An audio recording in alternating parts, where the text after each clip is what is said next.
অসমতার চিহ্ন কখন পরিবর্তন হয় এবং কেন পরিবর্তন হয় এই বিষয়টা আমরা একটু খেয়াল করি। অসমতার চিহ্ন পরিবর্তন সাধারণত বিপরীতকরণ করলে হয়। বিপরীতকরণ করা মানে কি?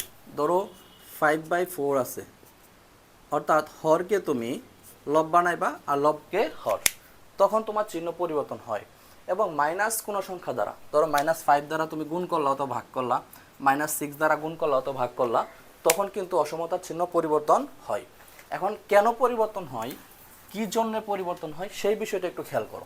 দেখো, তুমি নিঃসন্দেহে 6 গ্রেটার দেন 3, অর্থাৎ 3-এর চেয়ে 6 বড়।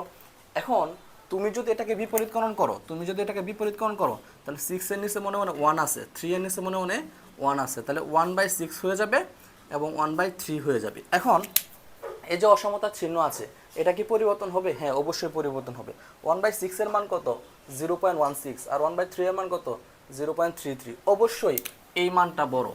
এখন তুমি যদি চিহ্ন এদিকে দাও, মান কিন্তু এটা বড়, তুমি যদি এদিকে চিহ্ন দাও তাহলে কিন্তু সেটা হবে না। এই জন্য তোমার এখানে এটা পরিবর্তন করে এইভাবে দিতে হবে। তো আশা করি এই এরপরে দেখো এক্সাম্পল 2 আছে, এইখানে দেখো -5 আছে। আমরা যদি এই সংখ্যাটাকে -5, অবশ্য +5 এর চেয়ে বড়, এখন যদি আমরা মাইনাস দ্বারা গুণ করি তাহলে এই মাইনাস মাইনাসে প্লাস হয়ে যাবে আর এখানে প্লাস মাইনাসে মাইনাস হয়ে যাবে। তো নিঃসন্দেহে এই এই 5 বড়, এই জন্য এই চিহ্নটা পরিবর্তন হয়ে এইদিকে মুভ করবে। তাহলে আশা করি এই অসমতার চিহ্ন পরিবর্তনের রিজনটা বুঝতে পারছো। ধন্যবাদ।